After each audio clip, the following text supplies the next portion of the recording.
Welcome to another episode of Film and Business Podcast, where we dive deep into the strategies behind successful independent films, the ones that only get made, but also get sold and seen. I'm your host, Rosa Camero, film producer and CEO and founder of Ramiro AI, your film marketing distribution assistant, built to help you turn your creative visions into real world results.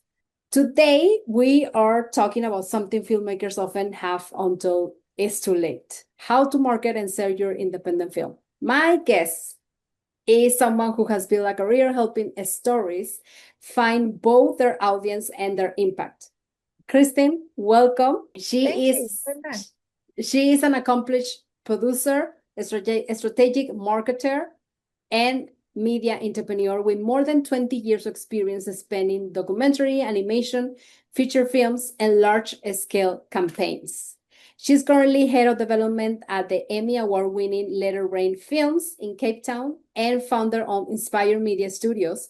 Her work bridges creative production with strategy, distribution, and purpose, and she's here to share what it really takes to build films that succeed. Welcome, Kirstin. I'm so happy you're here. So first of all, if I didn't say anything like that is important that you want to mention, please let us know who you are, what you do, and fill us up with that information of that person that you are.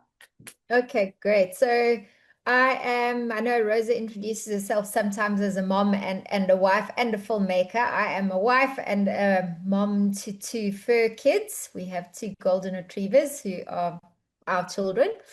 But yeah, I started my career in the early 2000s when we were still shooting on film before everything went digital in South Africa, in Cape Town. And yeah, it really came from a passion of telling stories that inspire.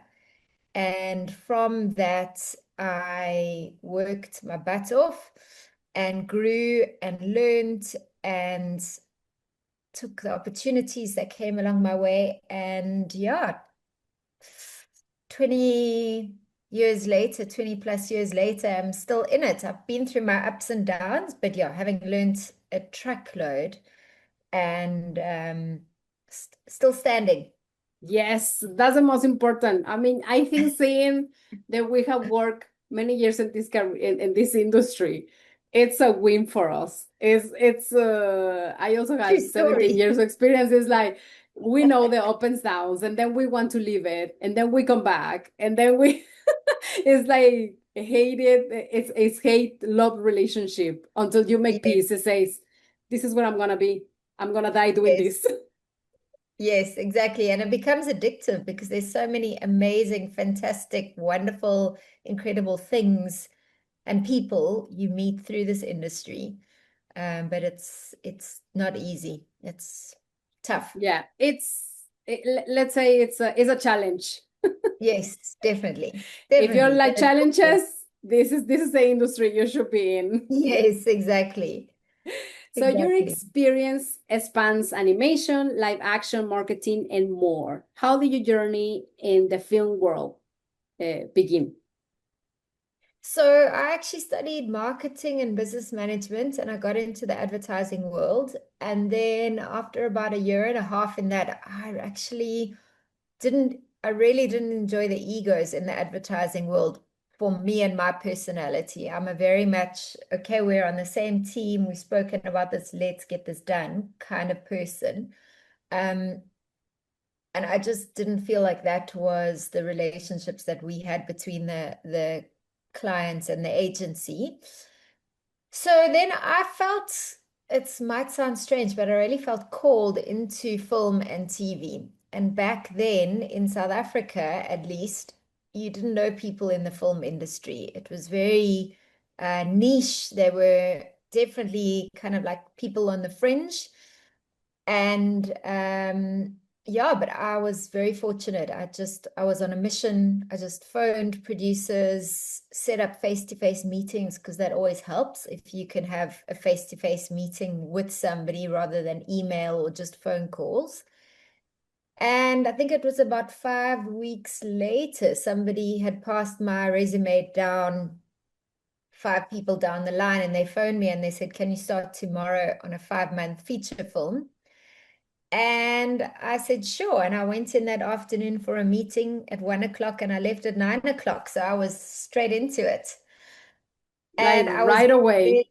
right away. And I was very, very, very fortunate. I came on as receptionist, but they saw that I was able to offer more. So they gave me the portfolio of accommodation, which was quite a big budget and a lot of people and different locations. And yeah, and then the line producer or UPM that I started with on that job, he just took a shine to me and we worked together for a few years. And he really was my mentor um, in long format. And we also did commercials together until I went on my own as a line producer. So yeah. That's super interesting. Actually, it's funny that we have similar careers. Mm-hmm. Actually, Kirstin and I, we met in American Film Market last year. That actually was in Vegas. Now it's not in Vegas anymore. It went back to, it's gonna go back to Los Angeles again this year, 2025. And we met there, but we had like a, what, 15 minutes, 20 minutes meeting, like very Yeah, short. I think we hit it up. You also were in my newsletter. That's why we yes. connected. That's true. That's how we ended up meeting in person at Yes, AFM. that's true. So it was, you were in my newsletter, you wrote me because I was going there. So we met there. And now we are here actually having this conversation where I am finding out that we have very similar career paths. Well, but I also I didn't start marketing, I studied communication. And then I went into the film industry as a marketing assistant. Oh, So wow. it's just funny because you said from they phone you and they told you you start like the next day. I met my old boss at a event and then I started the next week. So it was like Oh, had an wow. interview and then the next day I started working with in a distribution company. And so, and now advertisement, you mentioned advertisement. I moved to Madrid after Mexico City. We moved to Madrid. And of course, the advice was to find another career. Film industry is too hard, it's too difficult. If you move countries, so study something else that actually opens the doors to other industries. So I studied advertisement. I didn't like it. I work in one PR agency. It's just I Mhm. want to go back to the film industry. And I found my way. I started my own business. I didn't know anything about it. So it's like I completely agree with you. It's like this is what we like and this is what we get. Yes, Like yes. we look for it. So we're resilience. Yeah, yeah, exactly. Exactly. Yeah, I think it's really is an industry that you either love it or you don't. You can't be half in it. It really is. It's such a passion-driven industry It is uh, true. that you have to be passionate about what you do. Um, I think some of the most incredibly talented, but also just hard people I've met have been in this industry because it does kind of collect the same tribe. It is And it's true. also about finding your tribe in the industry. But yeah, Super it's interesting. amazing. It is. So how was this? I think this question it's I'm very interested in knowing the answer to it. How has your background in strategic marketing influenced the way you approach development? Mm, mm. So, I mean, Rosa, you say time and time again, like the beginning, you need to be thinking about the marketing from the beginning. And I think that is so, so spot on. Um, I gave a talk about 2 weeks ago about development, and I said to them, kind of came to me, bear the trailer in mind from the beginning. Bear the poster, bear your messaging, bear your communication. It's almost like go there first and then work backwards. And I think that's having having the benefits of having worked in the marketing side and been in the advertising world, it really helps bearing that in mind when you go into development, when you're looking at, and it's helping you just to bring down, because I think as filmmakers, we follow a lot of our gut feel and we don't like to be put in boxes. But for us to be able to communicate our vision and our dream beyond those boxes and being able to communicate that to somebody else does help. Otherwise, you're just running on your own. And you have to run in team, whether that's people to finance your film or partners to help you make it, especially as indies. So I think that the marketing background just helps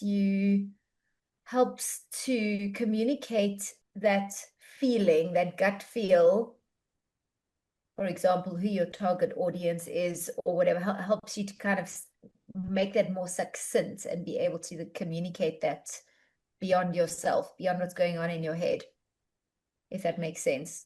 That makes sense. So you're saying kind of like the film, it is already existing. It's something that is already there because you're talking to someone. You have a story to tell, and you're telling that story to someone that is engaged with the story. So Yes. that's a really great way of seeing it. It's something that you already have in your script. It's something that you already have in your story. You just need to transform it into other concepts, into the marketing, into the business and marketing world. So Yeah. filmmakers, if you're out there listening to this, actually you're listening to someone who is doing development and using marketing to do this, to raise money to actually make that film happen. So marketing is not as bad as you think sometimes. So you work in several countries and markets. And how has that international experience shaped your perspective? I think I was very fortunate in the animation feature film that I was involved in on the producing side and then moved into the marketing side. That was the first big international release that we did, working with a international sales agent. And I think we were very fortunate in that we had the kind of the book that the studios give the distributors, which has got all your ancillaries in there. So for example, 3D CG animation, you need to make those characters into 2D characters because 3D CG characters doesn't always translate well onto, for example, a t-shirt, or the print costs might be too expensive. So you've got to think about translating your characters into different formats for the distributors and their partners and potential merchandise partners to use. But we had one of the books that we were able to kind of model what we wanted to do on. And then we did it. And I think just that headspace of you can do it. We're a little indie animation company on the tip of Africa. Like the odds were against us, but it was more just we were so amped and excited as a team to achieve the impossible that we went and did it. So I think that just your headspace is the biggest thing, actually, is especially if you are, say, not from America or not from one of the perceived big filmmaking countries, that it really is a headspace of you can make amazing films and you can do amazing marketing and you can do it. I think it's been decentralized now more than ever with access to social media and just thinking cleverly with partnerships, all of that. But if you do the more traditional route through a sales agent, then really try and build relationships and get your distributors in the different territories excited about your property, because they're the ones who are going to invest more in the marketing in their territory if they believe in your product, your film, and if you've given them stuff to work with. So yeah, you as in you need to get them excited to take that passion beyond into their territories. They translate it into what works for their market because they know their market better than you do. But yeah, get them excited is the best that I can say. Something important that you mentioned there is having the materials. It's like giving them all the materials that you have for the film. And that's something that we face, me as a film distributor and working in a film distribution company, that they didn't have stills. They didn't have the images, they didn't have videos, they didn't have, so we were like kind of like screenshots from the film, and that's not good quality. That wasn't good for a newspaper. That wasn't good enough. Like even for posters, like even to have images, good resolution images, because not the poster that you create as a film, independent film, for film festivals, it might not be the last one that they actually, the distributor, create. So it's like having all these images, it means also respecting the branding.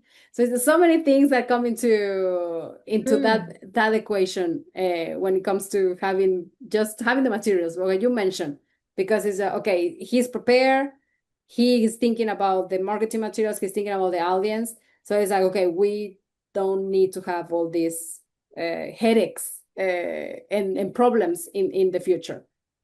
So Yeah.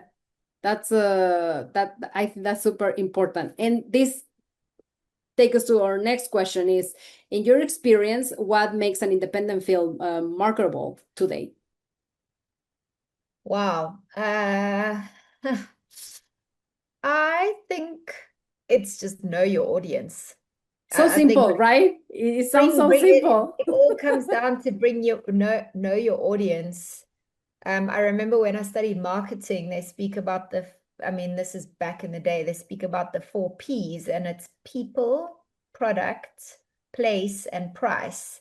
And it's such a simple thing to pull throughout because your people is knowing who your audience is, the demographics, the psychographics, like using Ramiro AI. It's you give your guy a name and you get very specific as to who your perfect audience is.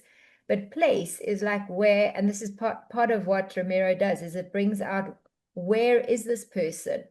Where are their social media places? What clubs do they go to? Where do they hang out in the virtual and physical realm? Yeah, is your product speaking to them specifically? Sometimes you need to tweak your product to speak specifically to your audience if you want to get a message across, but you want it specifically to speak to teenagers or to speak to moms. There's tweaking in it. And then yeah, your price point is obviously, some of that's in your hands, some of it's not in your hands. But I think as people are looking at alternative distribution models, it becomes more and more of an interesting conversation. But yeah, going back to one line, know your audience. Yes, and I'm happy that you mentioned Ramiro AI. Actually, Kirstin is one of the first testers inside the platform. We did a live demo with your example with your Yes. film, and actually showed the audience and what kind of yeah. So the audience, who was it, and even a name. I mean, you have a name for your target audience, so you don't have to you don't have to call it target audience. You can call it Alex if you want. Yes. So, Yeah. what are the some common mistakes filmmakers make when trying to sell their films?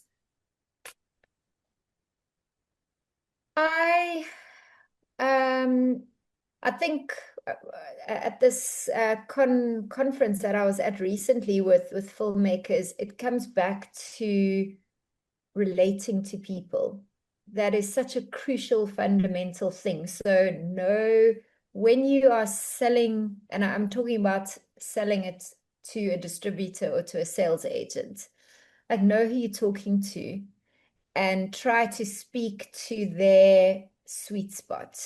Try to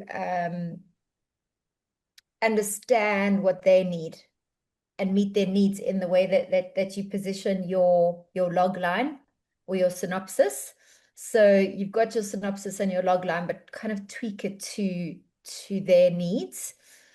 And then I think, yeah, I've seen this time and time again when you get so focused on your idea and you just want to make your film, but you don't understand, like, making a film is one thing. There's an entire business outside of making a film.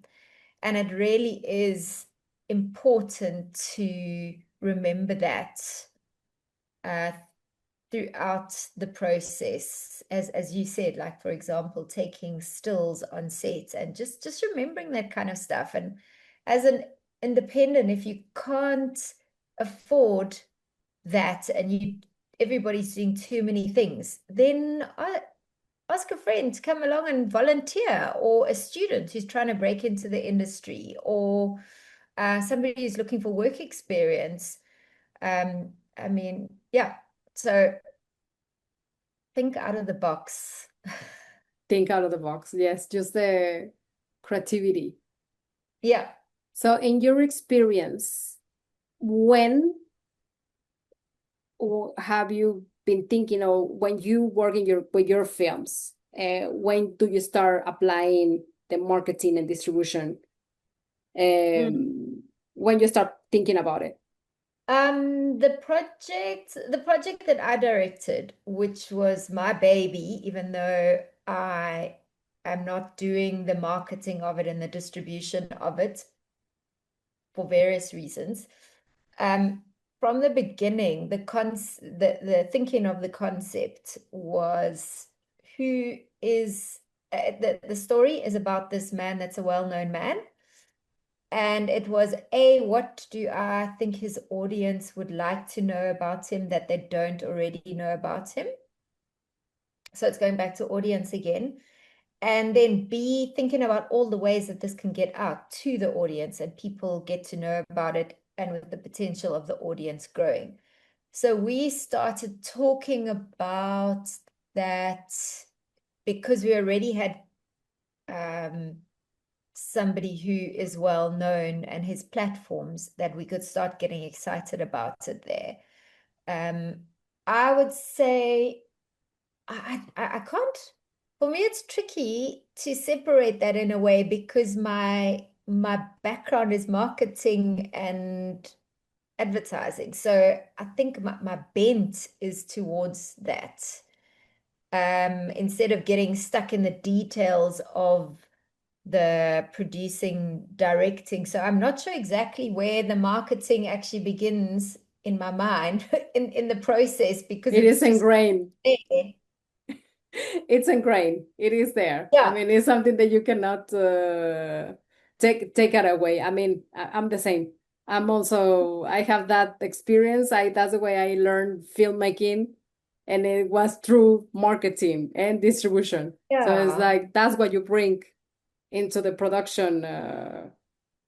Yeah. I think, yeah, I think part of it is, if you're not, like, I'm working on a project at the moment, which I haven't done a lot of marketing on, where even though we're in post-production, it's also documentary, but the name might change and the look and feel might change. And that for me could be quite a big brand difference.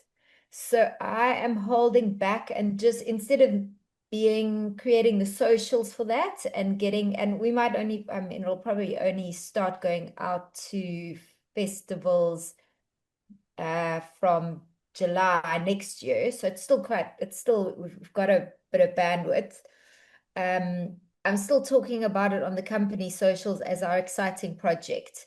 When we did the shoot, seeding some photographs from that, just kind of keeping it in the loop, but not committing yet. We're also waiting for a finishing partner to come on board, who is a very experienced partner in what the markets want at the moment in the natural history world of documentaries.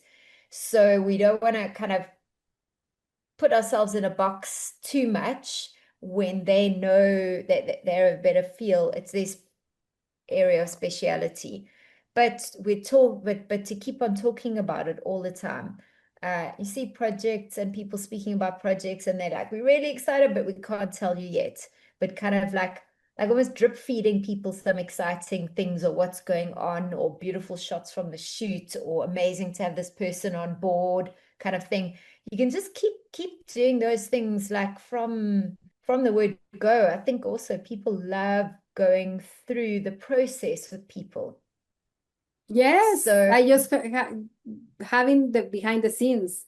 Just what you yeah, said. I cannot talk about it, but I can show you a little bit. It's like a yeah, sneak peek of what is going on in the shoot or in even in the filmmakers' life. yeah. I think it keeps on building the people then know that you're busy with something, and that it helps to build the excitement and the expectation of what you're working on. Yes, that's you said something interesting that I want to go back to is like you are a director as well. I didn't know that. That's not Hmm. I don't think it's in your bio. Or I don't remember, but now I know that you have a film that you have directed. It was a three-part documentary series. Yeah. That's exciting. So how was it? So going from in your 20 Mm. years from marketing and then going through all these roles to directing. So how was Yeah. that change? Sure. I must say, afterwards, and doing non-scripted, doing docu, which, as you know, is completely different to scripted. You kind of have a much clearer roadmap in scripted, whereas documentary, you have an idea and you obviously angle your questions towards your story. But then ultimately, at the end of the day, what people will say on your research phone calls versus what they're prepared to say in front of camera can sometimes be different. And then you've got to deal with those curveballs, and you've still got to take the audience with you. And it was a massive learning curve for me. Um, I was very fortunate in that originally the idea had been a 90-minute feature. And I saw how we hadn't gotten the kind of character high, the arc that I had wanted, and I didn't see in what we had how we could create that. So I suggested doing the three-part miniseries, which happened to work quite nicely along with what Arnold Schwarzenegger did. I used his documentary series, three-part mini-series called Arnold, Hmm. roughly to model, or not necessarily even to model, but kind of like tick where my brain was going with telling the story. So that was very helpful. Yeah, but huge respect to documentary directors. Wow. It's something else. That exciting. I mean, I think, yeah. So going from different roles and then actually doing the directing part is like, Mm. I don't know if everything comes together. So you see it from another lens, the story. So it's not, I don't know. I feel that you don't see it from outside. So it's like you're actually like inside the story because you're directing. Yeah. Yeah, you're absolutely right. It's a very different headspace you're in, and you've got to be so in the story. And I almost want to say for anybody who's doing a docu, however long you think your edit process is going to take, double that. The good news and the bad news is that give yourself time to find the story, because you can't rush. I don't think you can rush a documentary, but at the same time, yeah, at the same time, there's always that beautiful tension, and it's just about finding that space between producer and director, between creative and budget slash timelines. And if it's done well, it will bring out the best in the project, I believe. But it's not easy. Yeah, it sounds like a good combination. I have a film, a director that I work with, and he said that he had a cap. What is this? Yeah, yeah, yeah. It's a cap, right? Yes. So he had it like on the front. It was like the directing, and then the behind it was a producer. So he needed to Wow. kind of like separate them because it's like Yeah. different minds, different things that they need to. It changes, right? It changes the perspective and it changes the way the working, the way it works. Yeah. Yeah, absolutely. I think having a producer that then becomes a director. I've met a guy who's a very successful advertising director, and he came from a producing background. And having that mindset where he had to be solution minded on the creative was so helpful because you understand the constraints, the budgetary timeline constraints. Whereas sometimes I find directors are just so hell-bent on their vision that they're actually not I don't want to say user friendly, but but it's kind of it's working within the constraints, and that can often bring out the most incredible creativity. Yeah, yeah. Just have the two of them. Um, so let's switch the subject a little bit. Hmm? Let's change the subject because I would like to talk about technology. I would like to talk about what role do you think technology plays in today's independent film ecosystem, Okay. especially for producers? Yeah, so so I'm gonna go into the directing side. When I was directing the docu, I had the way that I worked my system out was I had printed out all of the all the words that everybody had said, and I'd put that on the walls, and I needed to do it physically, kind of like mark on my walls what goes where, and I'm a very visual person. But then I was on my own trying to work, writing the script, trying to work this thing out. We were on a very, very small budget. And and technology was amazing. Like I was using Chat GPT, and now I'm talking about 2 years ago. Yeah, probably about 2 years ago. So it was very, very young still, but as a writing partner, and that was just fantastic. Like putting scenarios in where what happens if we do this, and then reading that. It just kicks out stuff to you really quickly, and playing with it almost as a writing partner. So I found that very helpful. Um, I think as a producer, look, I know that there's technology now that literally does production work for you, which is amazing. I haven't gone into that, but I think it helps a lot in gosh, there's an app that I've like test used, which helps you to put your log line in, put your script, put your details in of your project that you're working on, and then it kicks out to you how marketable you are, or how hot your property is, or kind of what you're missing. And this app is looking at it from a investor point of view. And I think I mean, that's fantastic. It's obviously still in the work, so it's improving all the time.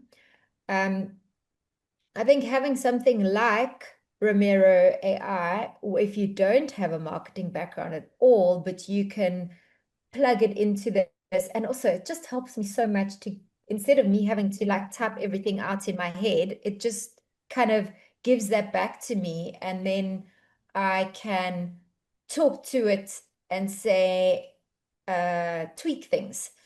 And it just gives me content that I can then get out there much quicker than if I was trying to do that all on my own. And I would say, especially um, if I didn't have a marketing headspace background. Yeah. Also, you have mentioned something important, and it's not because we have the marketing background that means that we are inspired all the time. So, like, Mm, marketing means to be inspired and having ideas and having like needing to write and to strategize and to so sometimes you don't have that time. So it's like just having Yeah. this help from someone like Ramiro AI, someone like this tool like Ramiro AI, it Yeah. just can save you tons of time and money in the end, because time is money in this Yeah. precious world. Yeah, yeah. And it really, like I found the partnership, like I want to say it's like a partner. It's like having somebody in the room with you that you're brainstorming with, but that the content's actually being generated as you brainstorming. And that is massive, um, to have that, because for me, I think creativity flourishes in team. Um, and and you can't physically have people with you all the time and have your team there with you. But if you can have a teammate in Ramiro AI, it helps to facilitate that. That's a really great way of describing it. Like it's your team in marketing. So it's someone you can pivot ideas and talk to. Like Yeah, in the end, is answering you in real time. yeah. That's just amazing, Kristen. I'm so happy that you are actually finding it really useful. Yeah, yeah. I started going on to it's helping me to put up a website, and I didn't get that far, but I was most impressed that it actually takes you all the way and it'll help you set up, I think it was a Wix.com website. Or and for me, somebody who is technologically, I don't love tech. I love I love working with people. But tech is a tool, but it should, as a tool, should assist me in making things easier. That's what it should do. It shouldn't make it more complicated for me. And I really like that in as far as I've gotten in Romero with regards to the website, it was taking me literally hand by hand, and it made it feel way less challenging than me doing it on my own, because I can also go to Wix and look up the videos. I can do all of that stuff, but it just felt like there was also that seamlessness taking me from, okay, you know what we're talking about now with what we've done so far in Ramiro, into pulling that across. So yeah, that was very cool for me. That's really, really cool that you're this is going directly to to our website in Ramiro AI. So other Yeah, producers can see that it's not only it's yeah, so it's sometimes it's difficult to like, but this is like ChatGPT. It's like it is a chat, but not necessarily like ChatGPT, because this is trained already in the film industry.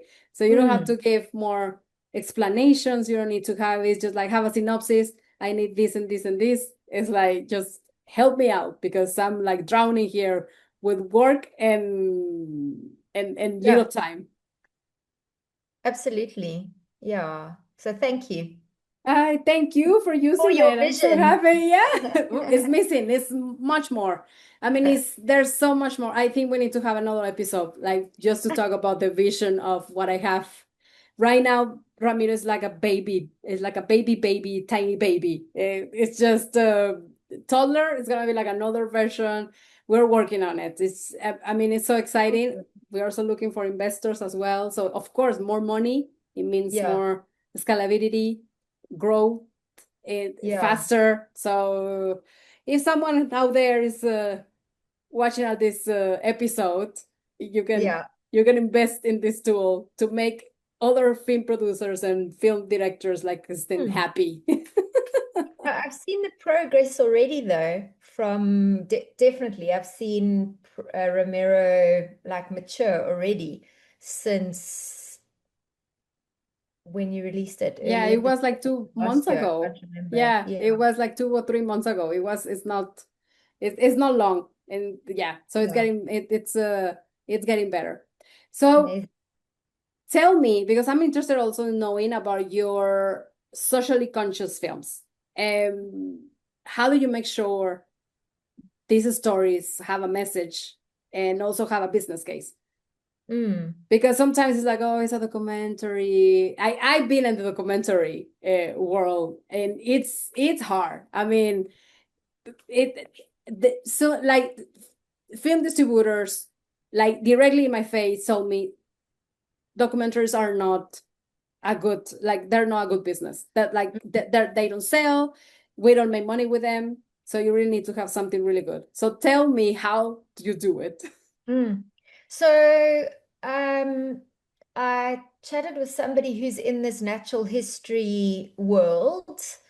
Um, he's got his finger on the pulse with the top tier natural history stuff. Their projects, they work together with Disney Nature, with BBC, just really like all of their stuff is blue chip. And he said something interesting to me. He said a documentary feature film is the worst business case for documentaries, to rather look at doing it into a documentary series, which was interesting. They, at this conference I went to, they had released two natural history documentary features, but they've got big funders behind them and big audiences, and they're not, yeah, they've already built their space. But the documentary feature film that I'm working on at the moment, that is very, very, very socially conscious and very socially aware. And I think the way that I'm tackling this is really just connecting with partners in the mostly non-profit world who have shared visions and shared values and want shared outcomes. The documentary I'm working on is kind of somebody termed the phrase environmental anthropology. So it's telling indigenous people's stories, but connected with the environment and the climate, which affects us all. That's it in a nutshell. And I think, yeah, just being advised that look at your foundations, look at your nonprofits who have a lot of money around them that are connected with your cause, and see how you can come together, and not from a funding perspective, but from the perspective of partnering with social media, because they have already they have people who are listening to them on their platforms. They've already built their platforms, and to partner with those for, as I said, the shared values, to get the messaging out there. And then one of the films that I saw recently, they have done 100, it's in an African country, they have printed out 1,100 DVDs, which they're distributing to all the schools in this country so that they can watch this film and realize how connected they are to the nature in and around them. So that was a really nice just way of being practical, and the schools are not necessarily spaces that all can access the internet, but they are probably more likely to have a DVD player for other educational tools. So yeah, just trying to look at different ways of getting it out. But I would say as an indie, partnering, partner. Like, what are the values? What is the messaging you want to get out, and who can you partner with to get that your messaging out into the world? I believe that's the best advice. I mean, the best advice, partnerships, collaborations, not necessarily, as you said, not necessarily economical, not necessarily because you're looking for funds, but just finding other ways and using their audiences. That's a really good, I mean, that can be the bow in this episode, because it's a great advice. So we are coming into the end of our podcast Oh my gosh, ready. interview. It's been a few minutes now. It's been amazing talking to you. So the last final questions for you. It's one, you describe that teamwork is your superpower. What advice would you give filmmakers who are building a team for their project and film? First and foremost, work with people that you have shared values with and that you like and that you respect. I wouldn't say you need to agree. You don't need to agree on everything. In fact, people from different backgrounds and different understandings of things, I think, makes a better project. But I think shared values of how you fight when you fight, because you're probably going to have arguments, especially my experience with and seeing, watching other people, producers and directors are probably going to have some Barneys. Directors and editors are probably going to have some Barneys, but it's all just working it out. But you've got to have like I want to say a shared set of values as to how to Barney well to move through it. And then once you've got your idea kind of down, man, like bring people in. I had a friend, the docu that I directed, I had a friend coming in from a copywriting background who she now works in retail in a strategic, more in a strategic capacity. But she loves writing. And I said, well, just come in with some of the brainstorms and some things we're trying to work out. Brought in people from an art directing side, just kind of but I know that they all were excited about this project and passionate about it, and they brought in ideas. It was not paid. I think we gave everybody and pizzas and coffee kind of thing, and that was it. But it was for the passion and the excitement of getting the project done, and that is invaluable. As the director slash producer, you're the one who carries the energy of the project. So to get the right people in on your project for me is really important. And it as an indie, it doesn't always need to look as financial, because if somebody helps you this time, you'll hopefully be the first one to put your hand up to help them next time. Yeah, exactly. It's like they help you, you help them, and that's the way it works. Yeah. The industry is also, I mean, we pay each other at the same time. The economy can grow and can prosper as well. But Yeah. I mean, if it's a project among friends, that's also, I mean, I guess it's not about if it's a paid gig or a free gig. Is you doing it consciously that you want to do it? Like you want to do it for free, or you want to do it paid? Like like you taking a decision Yeah. and believing in the project. Like you like it, and I will do it because I like it and because I believe in the project, and that's why I will do it. Not because they promise me that if I work in that project, next time we'll hire you, Yeah. and like so many false promises out there. So Yeah. I think just having Yeah. that very clear in your mind what you want to do, and if you want to spend that your time, what way you want to spend it, that's Yeah. that's the best. And And sorry, I think you said you mentioned something which made me think relationships. Like relationships are so important, but don't burn bridges. So don't be dishonest with somebody or to get something short term or manipulate somebody to get something short term. Like you want those relationships to be with you long term. So look after them like that. I yeah, completely agree. I mean, I have to say I've been burned out many times, hoping that they will, oh, they're gonna hire me for the next project. They're gonna hire me. But I'm not blaming them. Yes, of course, they have like a bad habit of onboarding these creatives Mm, that believe that if they do it one or two or three times, they will be higher. But at the same yeah, time, it was me that I didn't set boundaries. So yeah, it was like, I'm not working in that kind of project if I don't believe in the project, or I don't like the person. It's just sometimes you end up working with people you don't like because you think that's the project. That's what I should be doing. yeah, So so just having that into your mind, and what you said, like building relationships and relationships that stay, that work with you, and they are with you for many, many years. Yeah.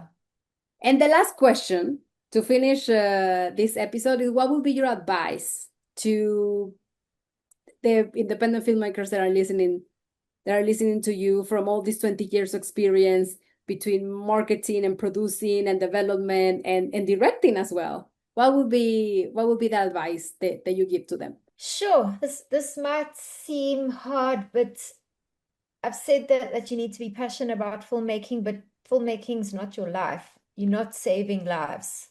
So I think you were talking about boundaries now as well, Rosa. Like, have a life outside of film. I have a life outside of film. Like, so important.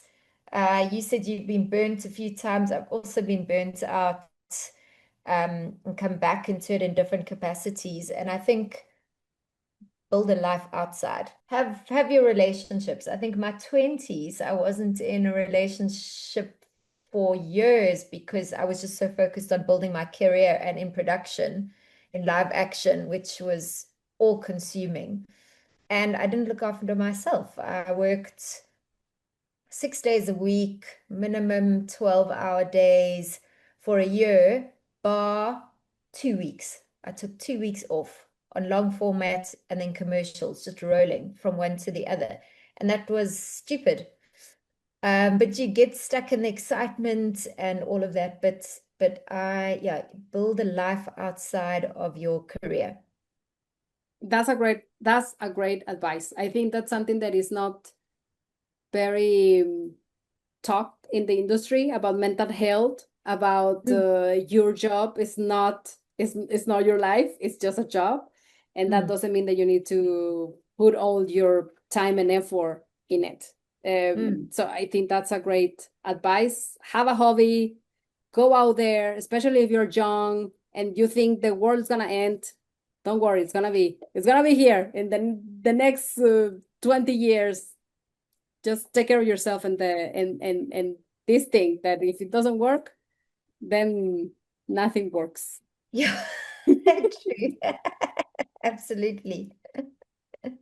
So Yeah, and sorry, thank you sorry. thank you so much. Go ahead, Oh, tell me. no, I think as you were saying, like you hinted on that, but like go for it for the long term. And if that means that you can't be a filmmaker full time, but you're passionate about a project, then do something else in the meantime. But this is a long, think of it as a long run game, like Yes. not urgent stress now. Like this is a long run game. There's so many experienced producers that I speak to that their projects take 10, 20 years to actually happen, but they keep it in the back burner. Keep talking about it when they meet the right people, slowly just developing things, but they do shoot commercials to pay the bills, for example, or whatever. Like think long term, Yes. pace yourself. That's a really, I think we can have another hour talking about many, many other things. Please, as the last question, tell us where we can find you, where we can find your work. If it's your films that you work on, we can find it on a streaming platform. So tell us all about you, and we also will add a link to your website. So yeah, tell us where we can find you. Okay, great stuff. So I'm not as good as you are with your personal branding and marketing. In fact, I'm terrible with that. But at the moment, I'm with letitrainfilms.com and I'll send you all the links there. We are, yeah, our background is reality TV and commercials, and we are playing, well, we've got our documentary feature coming out now, as well as a scripted feature film. So that's where we are.